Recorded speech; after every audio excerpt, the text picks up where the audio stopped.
Salut Marie, comblée de grâce, le Seigneur est avec vous. Vous êtes bénie entre toutes les femmes, et Jésus, votre enfant, est béni. Olá a todos, sejam todos muito bem-vindos. Vamos iniciar mais um estudo sobre a Palavra de Deus. Antes, vamos solicitar a inspiração do nosso Divino Espírito Santo. Vinde, Espírito Santo, enchei os corações dos vossos fiéis e acendei neles o fogo do vosso amor. Enviai o vosso Espírito e tudo será criado e renovareis a face da terra. Oremos. Ó Deus, que instruíste os corações dos vossos fiéis com a luz do Espírito Santo, fazei que apreciemos retamente todas as coisas, segundo o mesmo Espírito, e gozemos da sua consolação. Por Cristo, Senhor nosso. Amém. Meus queridos, vamos então iniciar nosso encontro de hoje, ainda no estudo dos livros conhecidos como livros sapienciais. Estamos percebendo que os livros sapienciais são uma forma de transmitir uma mensagem de Deus, um ensinamento, sua palavra, através de uma expressão artística do ser humano. Há alguns estudiosos bíblicos que classificam os livros sapienciais entre os livros que trazem um sentido da sabedoria, né? E aí são também conhecidos como o Pentateuco sapiencial. Então, retirando os Salmos e retirando o Cântico dos Cânticos, os outros 5 livros serão então conhecidos como os 5 rolos da sabedoria. O Pentateuco sapiencial. Jó, Eclesiastes, Provérbios, Eclesiástico e Sabedoria. Essa forma de abordagem nos traz livros que, através de uma poesia, através de um poema, através de rimas, transmitem para o ser humano a importância de viver a vida, e essa experiência de vida vivenciada, ela nos traz um conhecimento que nos conduz ao desenvolvimento da sabedoria, e dessa sabedoria sendo ela dom de Deus. No livro, então, nos livros que vamos trabalhar hoje, vamos iniciar com o estudo do livro de Provérbios. Os livros de Provérbios, eles são também conhecidos como os Provérbios de Salomão, dado a sua caracterização de como o livro inicia, né? O livro se nomeia no início como os Provérbios de Salomão, filho de Davi, rei de Israel. E é interessante essa palavra provérbios, porque no hebraico ela se apresenta como meshalim. Então, meshalim é uma palavra plural de mashal. Mashal significa semelhante, comparado, mas também pode ser um dito popular. Então, ela engloba esses significados. Nesse contexto, o livro de Provérbios ela vai conter, né? Ele vai conter máximas de sabedoria em formas de provérbios, né? Não só de provérbios, mas de poemas, né? De um conteúdo que vai caracterizar uma apresentação de uma doutrina, de um ensinamento, principalmente voltado para as questões éticas, né? As questões religiosas, da experiência humana durante a vida. durante os dias, né, de vida. E isso vai sendo, muitas vezes, um objetivo desse formato é que ajuda na memorização. Então, o livro de Provérbios, eles vão ser compostos de ditos que vão contribuir para que a gente possa ter uma capacidade de memorizar esses ditos. Nesse contexto, Provérbios ele vai ser um livro que ele vai apresentar, né, um título, ele vai apresentar um prólogo e depois ele vai apresentar várias sentenças em grupo, né? É como uma coleção de ditos importantes. E aí vão se apresentar aí 9 coleções. Então, 9 conjuntos de ditos populares que vão transmitir uma sabedoria advinda do dom de Deus, da experiência humana, de uma forma que possa ser mais fácil de memorizarmos. A primeira coleção, que vai do capítulo 1, versículo 8 ao capítulo 9, versículo 18, é um convite para seguirmos a sabedoria. A segunda coleção, que vai do capítulo 10, versículo 1 ao capítulo 22, versículo 16, consiste numa coleção dos Provérbios de Salomão. Do capítulo 22, 17 ao capítulo 24, versículo 22, nós temos a terceira coleção, que significa, que comporta, né, a primeira coleção das sentenças dos sábios. Do capítulo 24, versículo 23 ao capítulo 34, nós temos a quarta coleção, que seria a segunda coleção das sentenças dos sábios. Do capítulo 25, o versículo 1 até o capítulo 29, versículo 27, nós temos a quinta coleção de ditos, que são conhecidos como Provérbios de Salomão, reunidos pelo rei Ezequias. A sexta coleção comporta os trechos do capítulo 30, versículo 1, ao versículo 14, que significa as palavras de Agur. A sétima coleção, do capítulo 30, versículo 15, ao versículo 33, os provérbios numerais. Do capítulo 31, versículo 1 ao 9, nós temos a oitava coleção, que são as palavras de Lemuel. E para finalizar, nós temos a nona coleção dos poemas sobre a mulher virtuosa, que vai do capítulo 31, versículo 10 ao 31.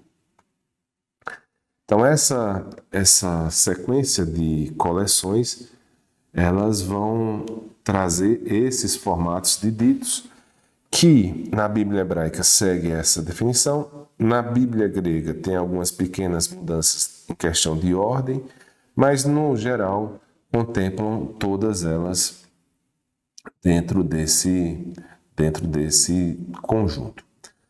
O livro, mais ou menos, ele foi finalizado como um todo, mais ou menos no século II a.C. E tem alguns textos que trazem informações desse período e na experiência vivenciada pelo povo nesse período pós-exílico. E Provérbios, ele se manifesta, então, como essencialmente um livro que vai nos contribuir por trazer para nós um manual de conduta, né? Então, ele abrange conhecimentos diversos acerca das várias esferas da nossa vida humana. ele traz muitas recomendações morais que devemos ler e compreender de como é o bom ato do viver. Como também ele nos traz recomendações também de ordem religiosa, né? Ele apresenta, nesse contexto, um livro teocêntrico. Significa o quê? Significa que Deus é o conteúdo máximo desse livro, é o ponto central, e apresenta Deus como sendo o criador da sabedoria, né? Então, o Deus, como criador da sabedoria, nos apresenta de que o santo ama o direito e abomina a perversidade. Deus conhece todas as coisas e sonda todos os corações dos homens. E nesse contexto, Deus está presente em tudo na nossa vida. Deus, ele é misericordioso, mesmo quando ele castiga o homem. Esses atributos, né, divinos, eles vão nos trazer uma realidade de que, como Criador de tudo e princípio de tudo, tudo inicia como Deus e a sua sabedoria. O livro de Provérbios nos coloca como sendo nossa condição humana frutos de um sopro divino que manifesta a sua existência como uma vela, né? Como uma lâmpada antiga. A nossa existência, ela vem do ato criativo de Deus, e temos o nosso Deus como sendo o sentido maior do como viver. Nesse aspecto, Deus é a fonte dessa sabedoria. Ele nos ilumina dentre as necessidades que vamos apresentar de como agir e de como bem viver.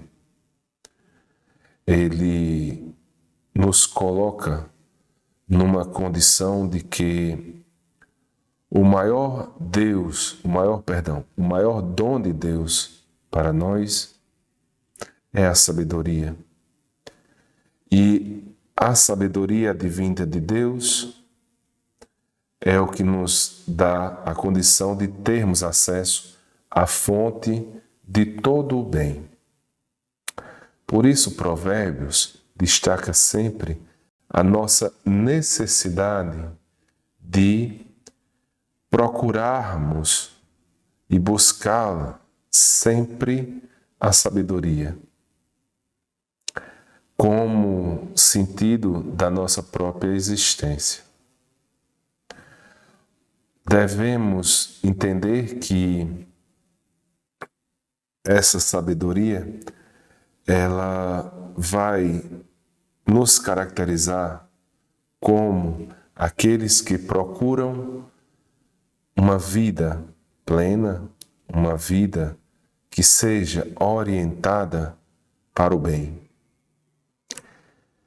E Provérbios nos coloca numa situação de que o homem deve buscar a sabedoria, e essa busca da sabedoria se faz de forma prática através de dois aspectos. A experiência prática dessa busca se concretiza na prática, no dever de praticar a justiça e a caridade. Então, a justiça, ela é um elemento essencial de quem adquiriu a sabedoria. O encontrar-se com a sabedoria é viver uma vida com prática que se manifesta pela ação da justiça. É viver uma vida justa.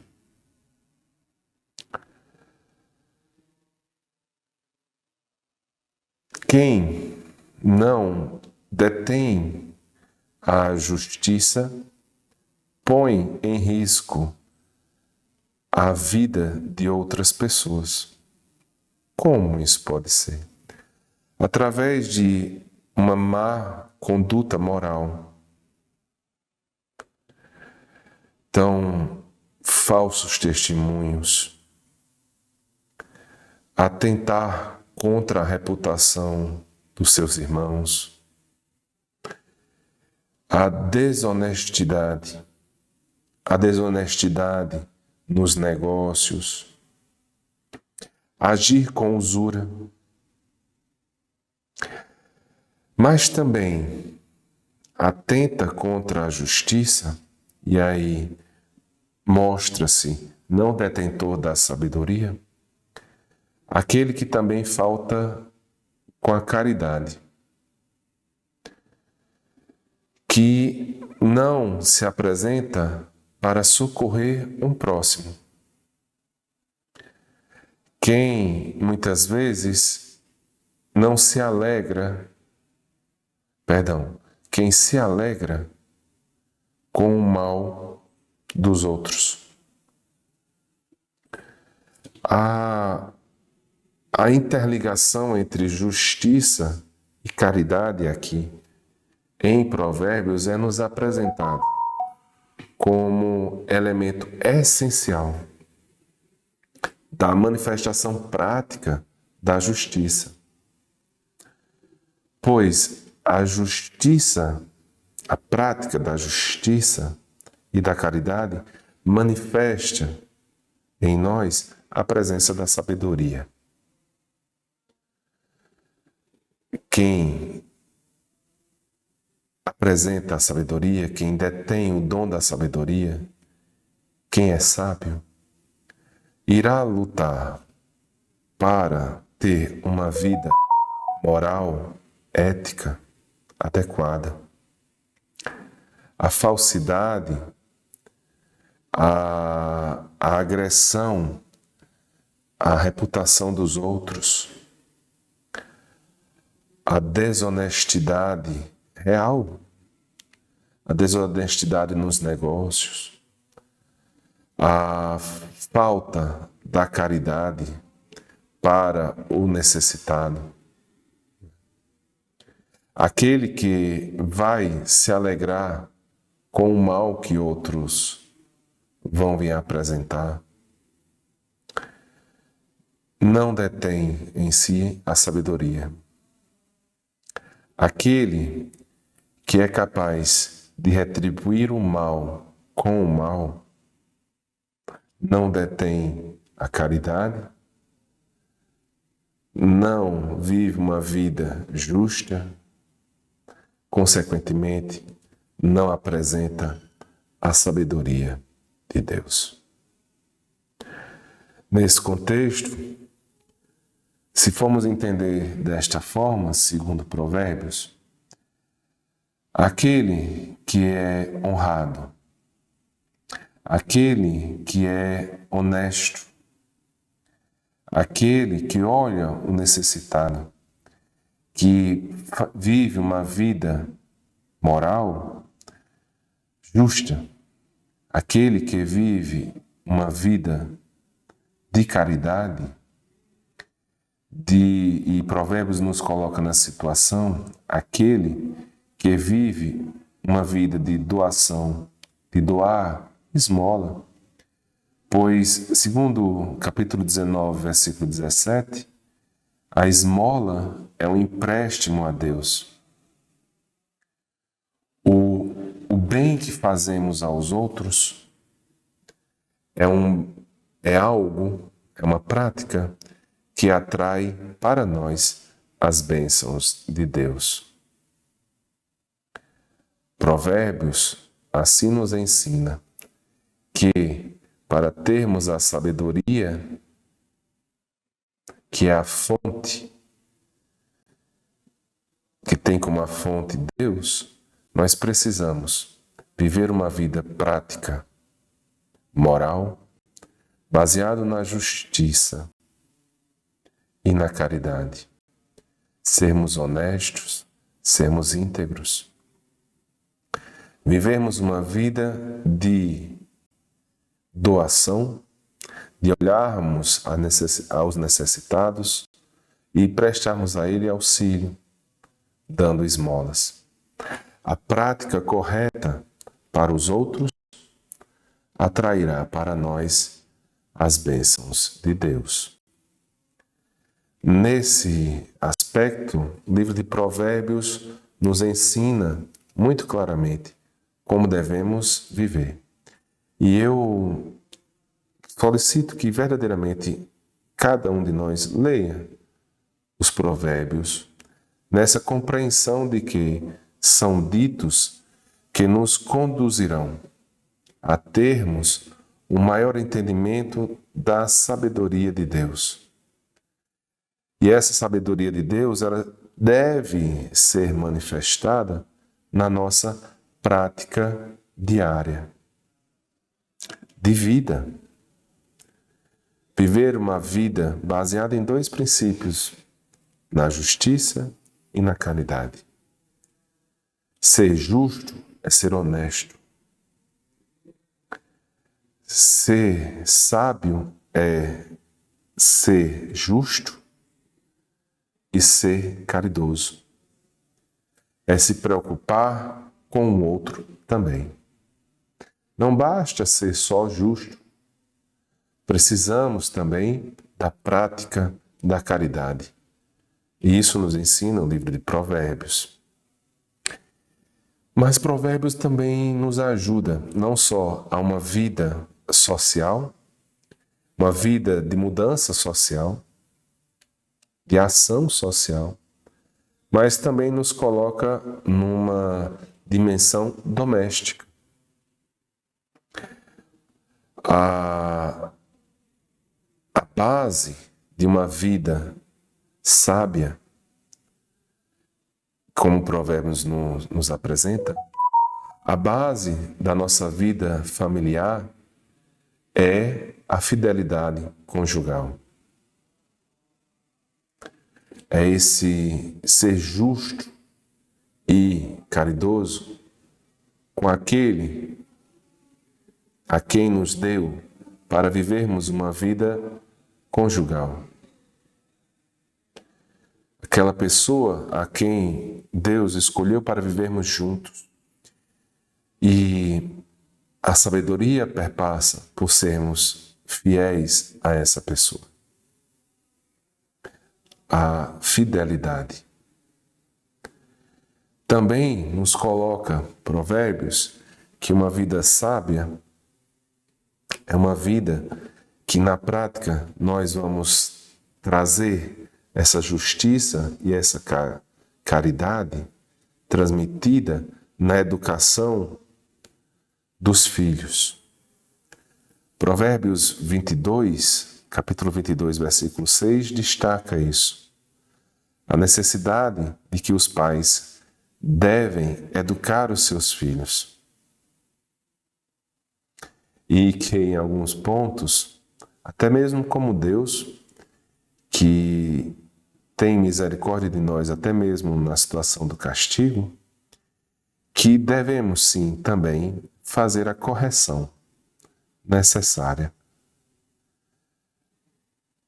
Educar os filhos perpassa também por ensinar os limites, por também mostrar como é uma prática de caridade, através do exemplo, e como sermos honestos.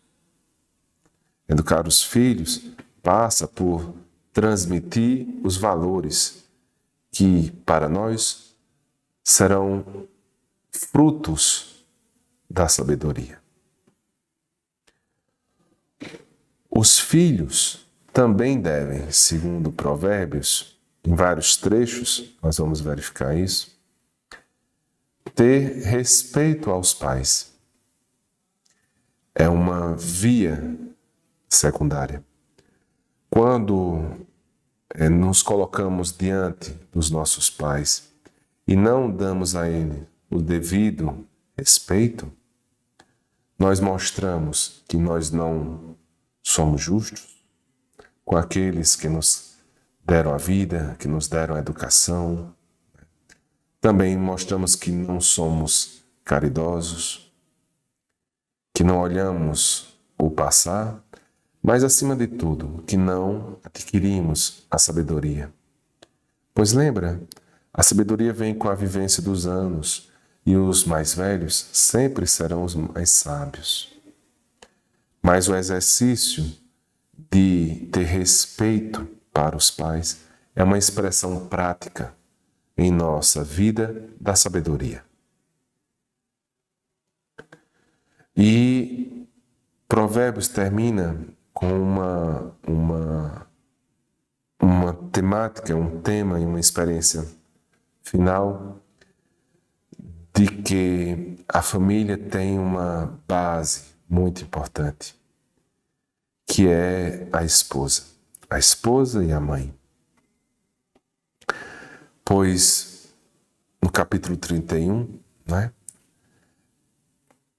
Provérbios vai nos ensinar de que a esposa virtuosa é elogiada por todos. E essa esposa virtuosa é a honra da sua família.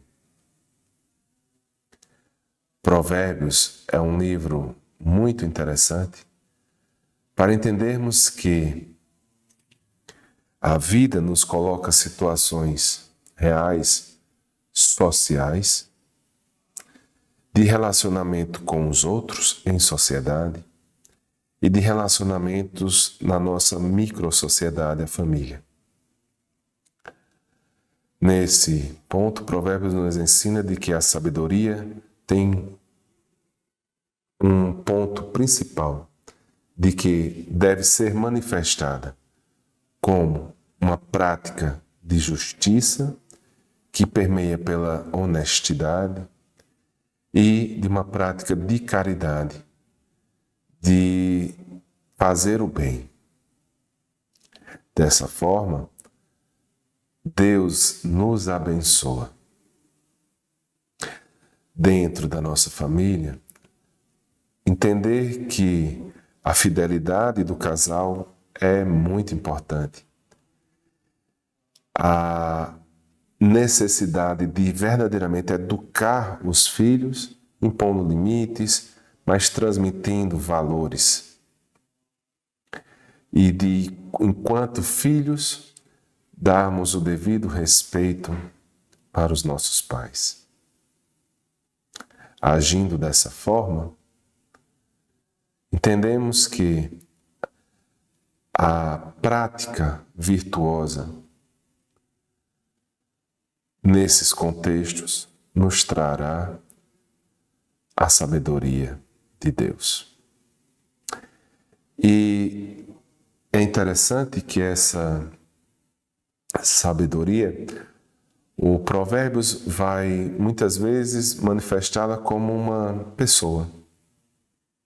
E isso para nós é importante porque pode indicar, e indica, na verdade, um futuro próximo do autor do livro, onde a sabedoria, enquanto pessoa, se encarnará, assumindo a condição humana, a natureza humana, e sendo ela mesma a portadora da sabedoria de Deus. E isso vamos compreender na pessoa do nosso Senhor Jesus Cristo. O livro de Provérbios é extremamente importante para compreendermos todas essas relações. E há um destaque muito forte à função da esposa dentro de todo esse mecanismo da mulher, que como Maria foi também a portadora da sabedoria de Deus, que cada esposa assuma também esse compromisso de ser virtuosa para honrar a sua família. É um livro muito bonito quando compreendemos dessa forma. E é um dos livros importantes para aprendermos, mais sobre a sabedoria. Um outro livro, desse nosso texto, fazendo parte desse Pentateuco sapiencial, é o livro de Eclesiastes. O livro de Eclesiastes é conhecido também como o livro de Kohelet. Kohelet é uma palavra hebraica que vem de uma palavra chamada kahal.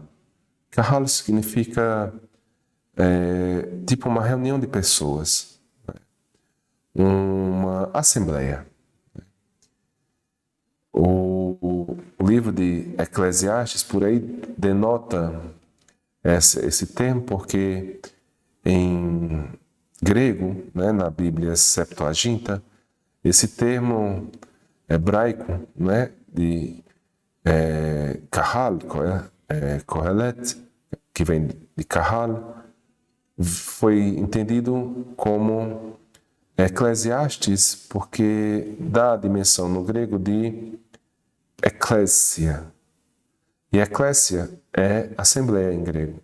Por isso ficou Eclesiastes. Mas em algumas Bíblias há sempre também uma referência ao livro Kohelet, em português, que se remete a essa dimensão. E nesse contexto, o livro de Kohelet pode ser também atribuído a um filho, ao filho de Davi, como tem no início do título, que são as sentenças de Kohelet, filho de Davi, rei de Jerusalém. Então essa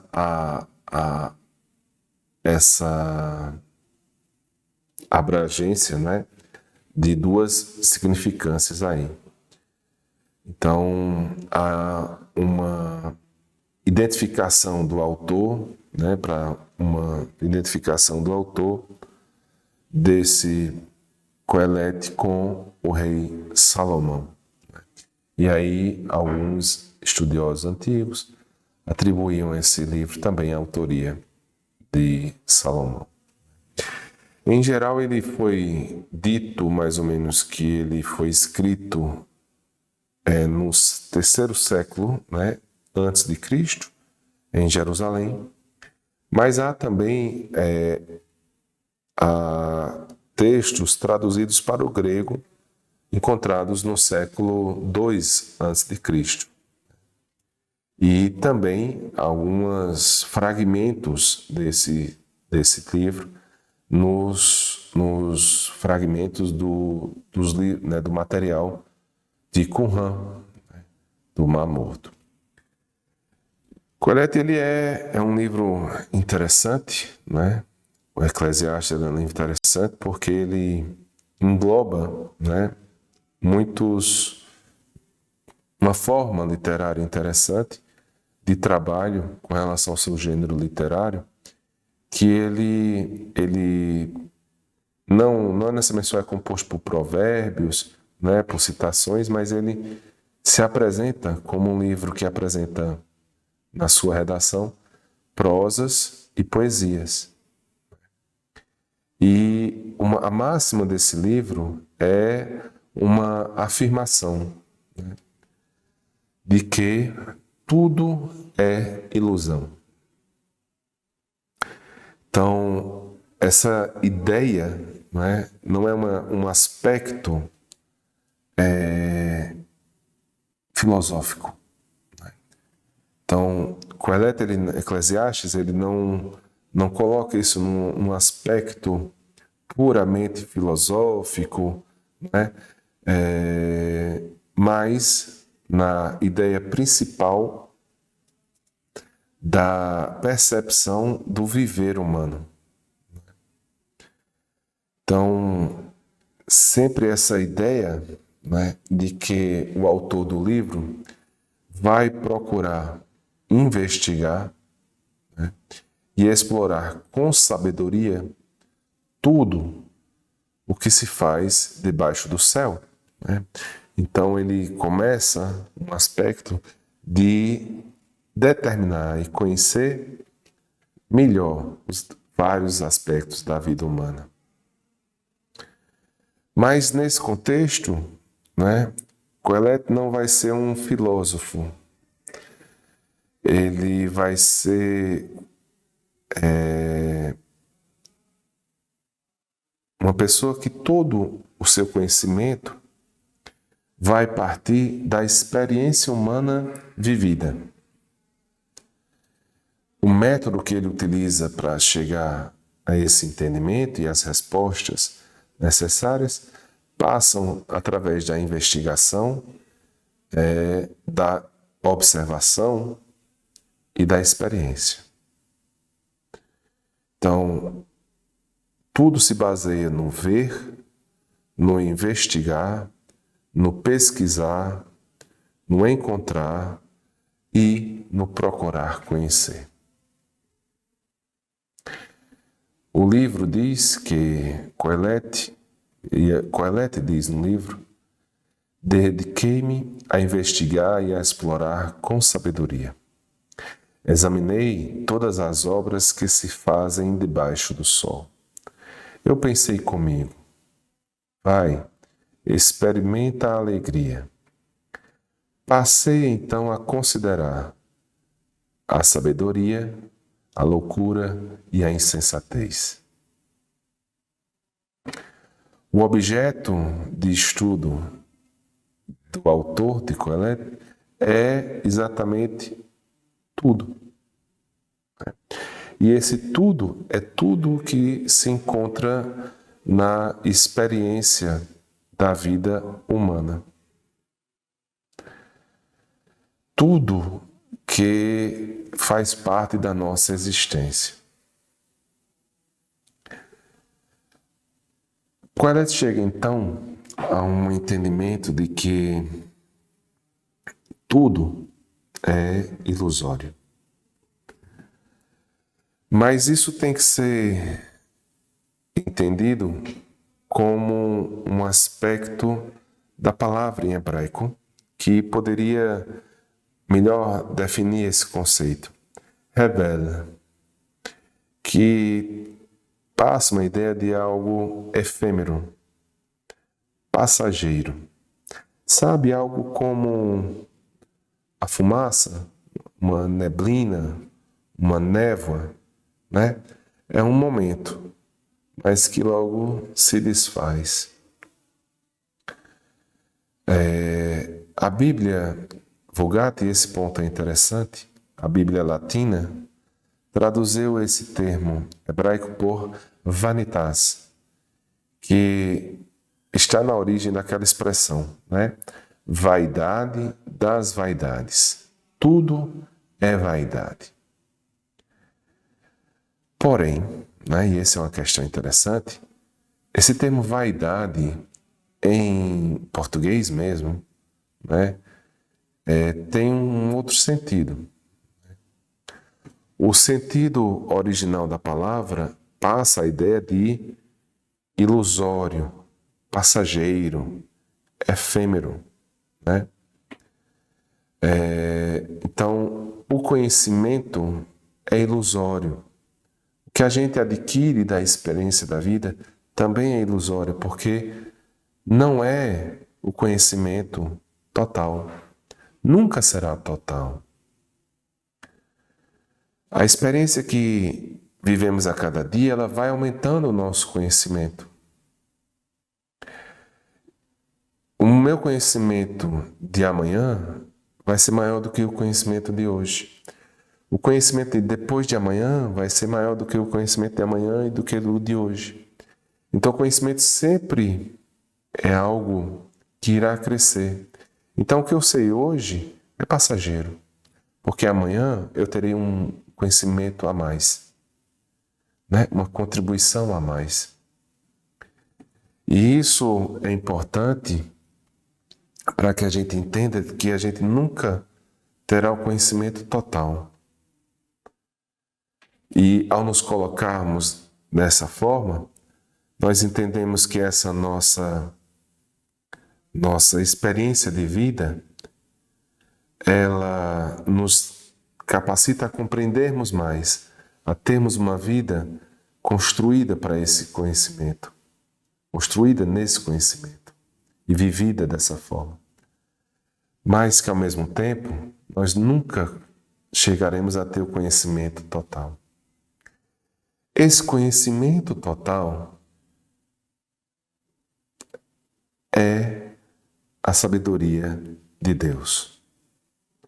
Então nós adquirimos uma sabedoria como presente de Deus pela experiência vivida, mas nunca teremos a total compreensão de tudo, porque só quem tem isso é Deus. Só quem tem essa sabedoria é Deus. Então eu posso ser o maior dos homens, o maior gênio, o maior intelectual, o maior cientista, o maior filósofo, mas mesmo assim eu jamais poderei me colocar no lugar de Deus. Quando Eclesiastes coloca essa situação, não é no sentido pessimista. É importante compreendermos isso, não é? De que nada adianta, não é isso. Ele quer dizer que, na verdade, a nossa forma, né, de entendermos o sentido da existência humana é compreendermos de que nunca compreenderemos ela no total.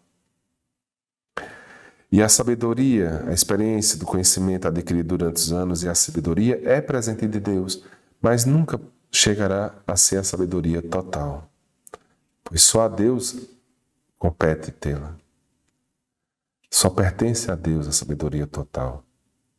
Então, o que nós devemos procurar ter na nossa existência é uma vida que nos traga felicidade, que nos traga alegria, uma vida que ela nos traga sabedoria no sentido de que não nos torne pessoas estúpidas, né?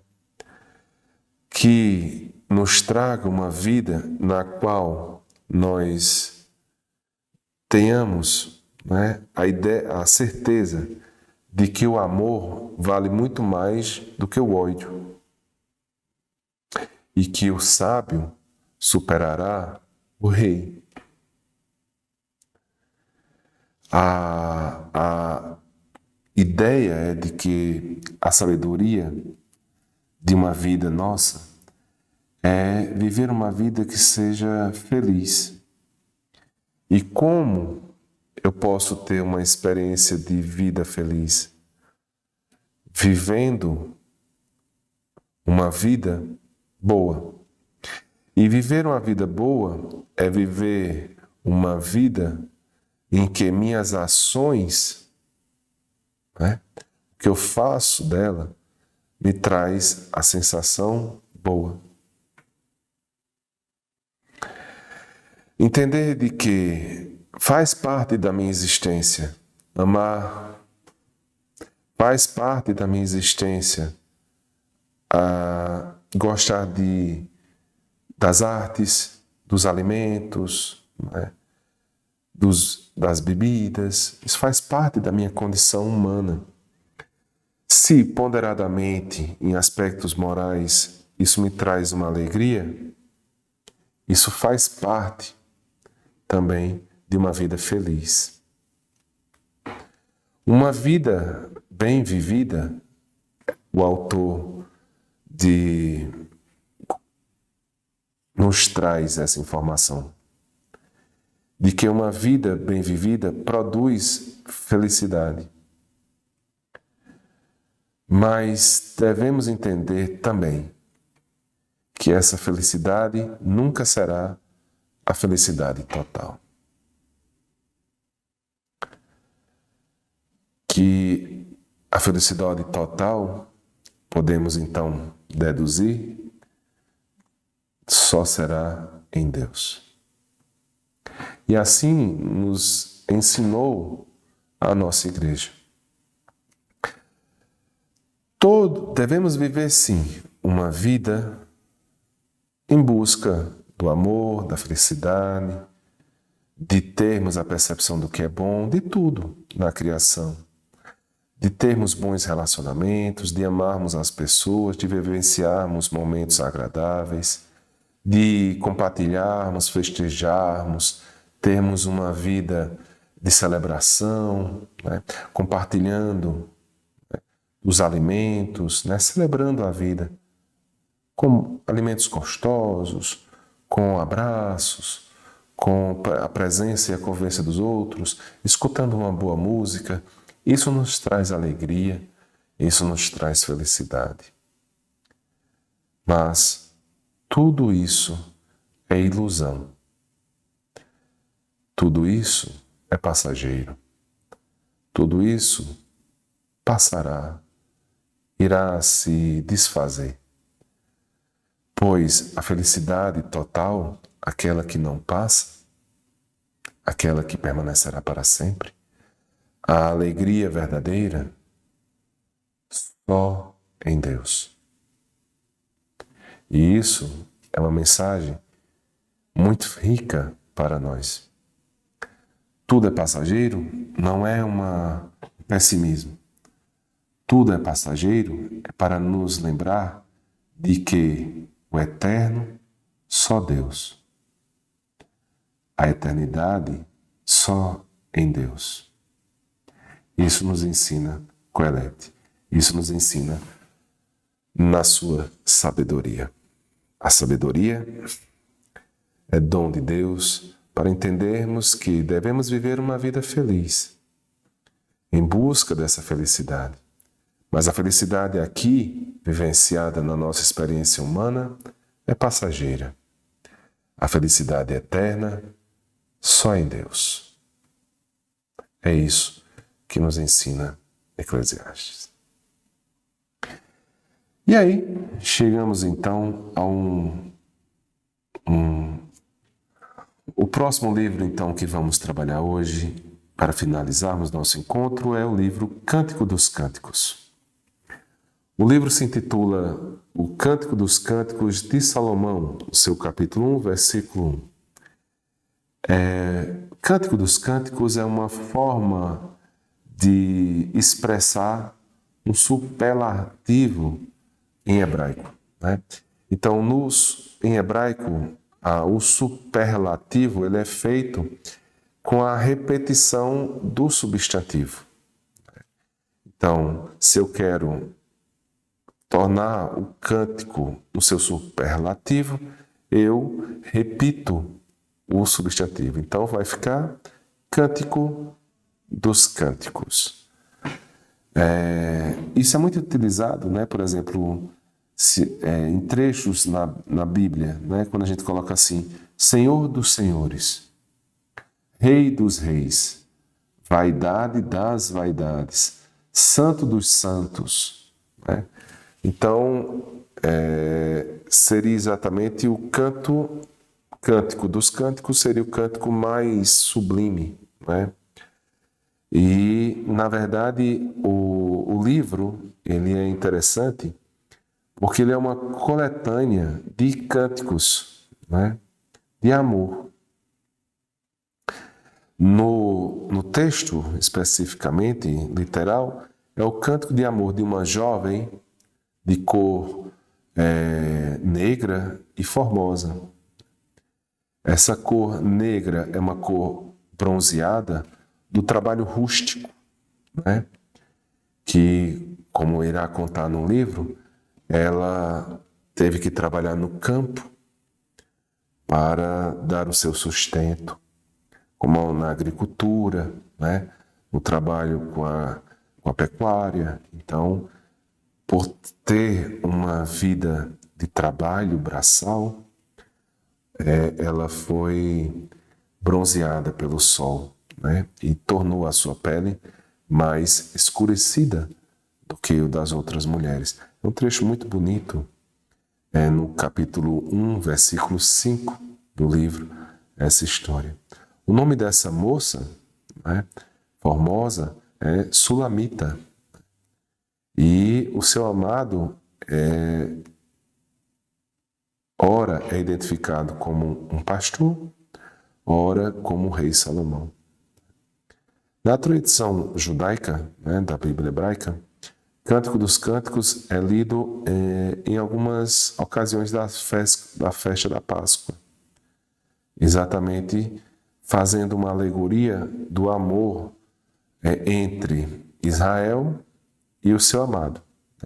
Israel seria então essa jovem e o seu amado seria Deus, né?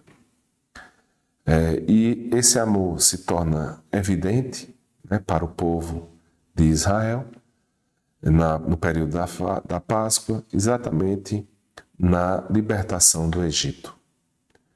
Então, a tradição judaica ela faz essa atribuição. O livro em si, ele contém 8 capítulos, né? E é comparado às mais belas poesias orientais, né? Então, o livro ele é composto de poemas e tem como eixo principal desse poema o amor entre esses dois jovens. Um amor autêntico, um amor apaixonado, um grande amor. O autor do livro, mais do que descrever o sentimento em si do amor, ele procura descrever a beleza das pessoas que amam. A beleza do ato de amar. Então, como é bonito, né, o amor humano.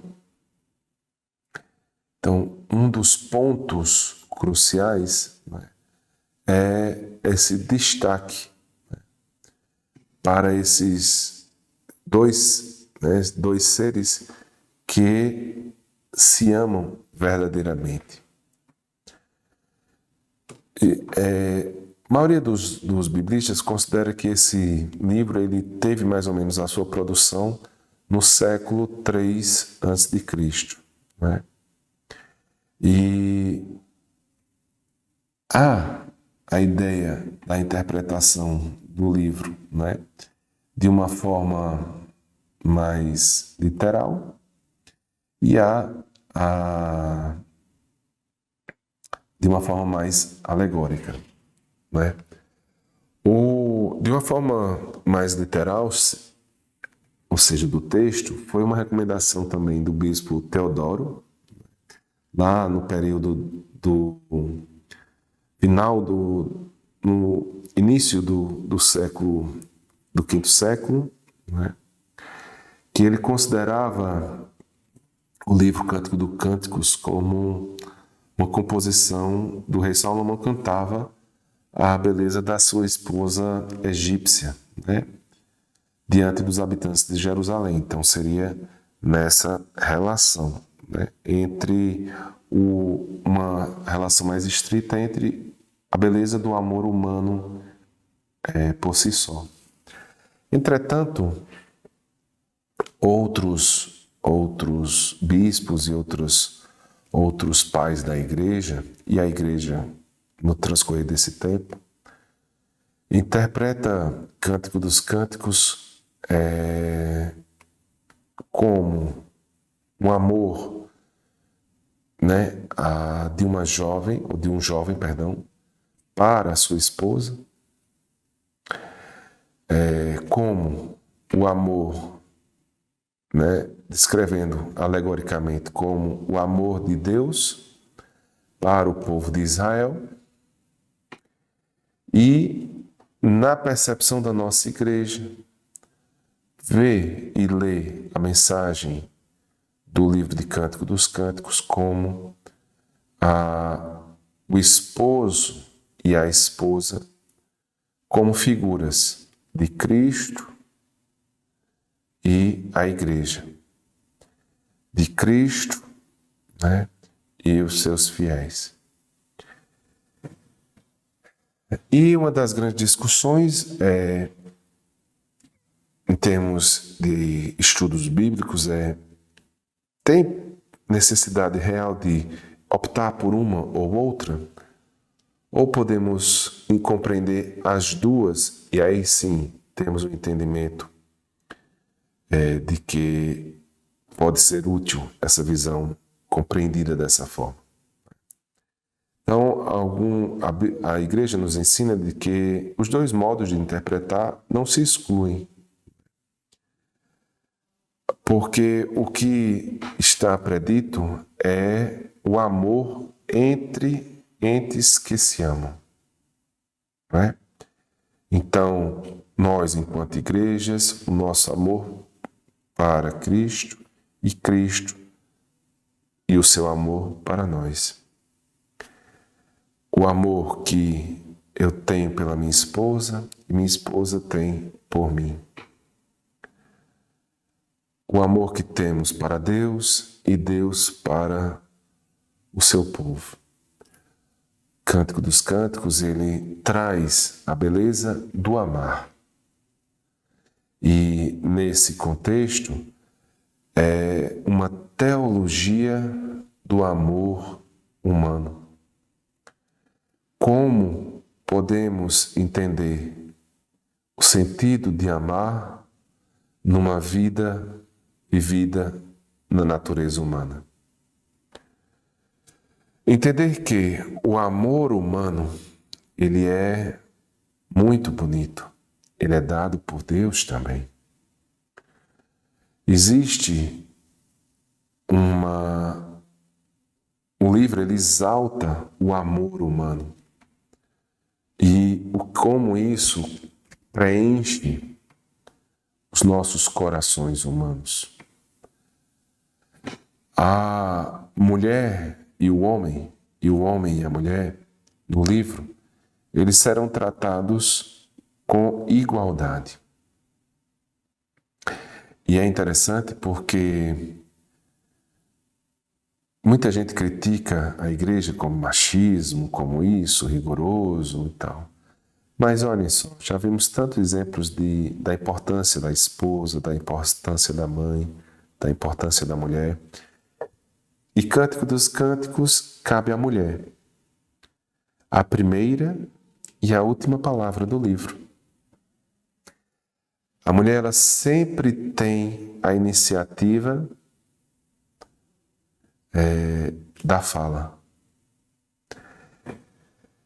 O texto, ele exalta a igualdade que Deus, enquanto Criador, quis ao criar ambos os sexos. A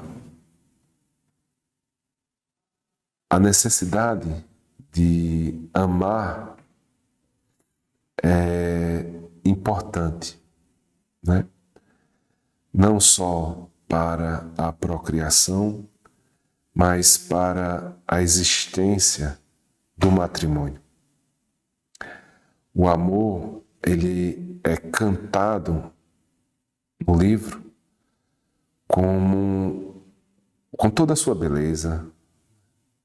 E temos aí a dimensão de que o amor humano é um símbolo, é uma indicação profunda em nós, na nossa vida, do amor de Deus. É uma teologia do amor no sentido de que o amor humano nos capacita a sermos capazes de reconhecer o modo como Deus nos ama. São Bernardo, né, de Claraval, Santa Teresa de Ávila, São João da Cruz, muitas vezes se utilizaram do livro de Cântico dos Cânticos para expressar o profundo amor de Deus para com o seu povo, para nós.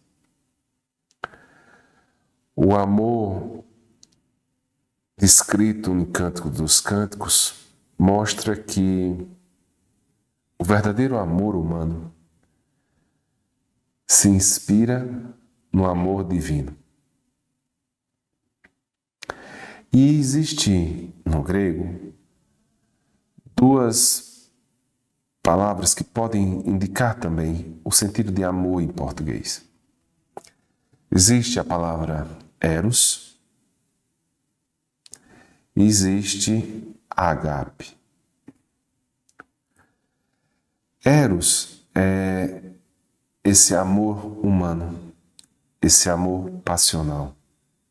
Agape é esse amor doação, esse amor no sentido do divino.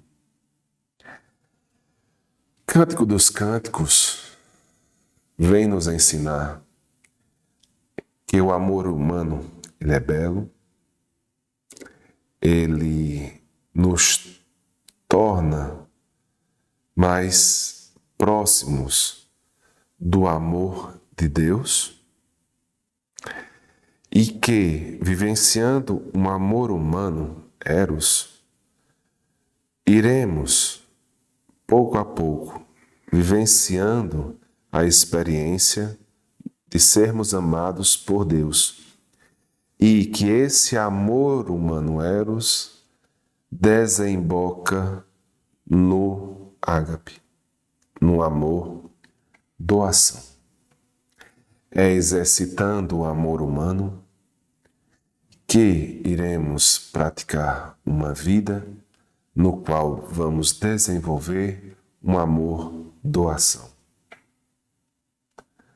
Vivendo uma vida verdadeiramente de amando homem e mulher, que eles vivenciam a experiência do amor de Deus pela sua igreja, pelo seu povo e do seu povo por Deus. E dessa forma, aprendendo, partindo de um amor humano, um amor passional, eros, chegarmos a uma dimensão de um amor divino, de um amor doação, o amor de Deus por nós. Cântico nos Cânticos nos ensina de que amar é importante. Amar uns aos outros é importante, pois assim, verdadeiramente, poderemos perceber e agir no amor de Deus. Essa dimensão do livro nos coloca numa experiência de vida em que podemos verdadeiramente nos doarmos para o nosso próximo. Cântico dos Cânticos é um livro, é uma poesia que elogia a beleza do amar humano, mas que coloca essa beleza na beleza maior do amor de Deus. Dessa forma, vamos concluindo o nosso encontro de hoje, compreendendo como é bela a sabedoria.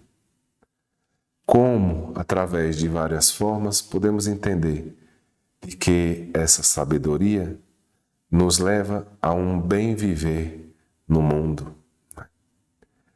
E então, que possamos cada vez mais adquirirmos sabedoria na nossa vivência do dia a dia. E aí peçamos a Nossa Senhora a intercessão e a ajuda para podermos cada vez mais conseguirmos ser também sábios, como ela era, como ela é. Então, finalizamos então fazendo uma oração pela sua intercessão. Ave Maria, cheia de graça, o Senhor é convosco. Bendita sois vós entre as mulheres, bendito é o fruto do vosso ventre, Jesus. Santa Maria, Mãe de Deus, rogai por nós, pecadores, agora e na hora de nossa morte. Amém. Maria, sede da sabedoria, rogai por nós. Sainte Marie, Mère de Dieu, priez pour nous, pauvres pécheurs, maintenant et à l'heure de notre mort. Amen.